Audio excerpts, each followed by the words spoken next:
Sa mundo pa rin ng basketball, pumanaw na ang NBA legend na si Dikembe Mutombo matapos ang ilang taong pakikipaglaban nito sa brain cancer.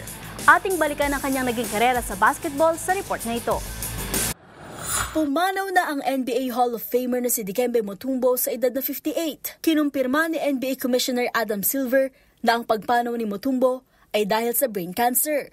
Magugunit ang Oktubre noong 2022 nang i-anunsyo ng NBA star ang pagpapagamot nito dahil sa brain tumor. Taong 1991 nang maglaro ito sa liga at sa kanyang karera, hinilang si Mutombo bilang 8-time NBA All-Star. At dahil sa kanyang 7'2" frame, kinilala siya bilang isa sa mga mahuhusay na shot blocker ng liga at 4 na beses sinirang bilang Defensive Player of the Year. Naglaro si Mutombo sa 18 seasons ng NBA sa ilalim ng 6 na team, kabilang ang Denver Nuggets, Atlanta Hawks, Philadelphia 76ers, New Jersey Nets, New York Knicks at Boston Rockets. Sa ilang taong paglalaro, nakapagtala ito ng average of 9.8 points at 10.3 rebounds. Matapos magretiro taong 2009, itinalaga ito bilang unang global ambassador ng NBA at tumulong na mapromote ang basketball sa Africa.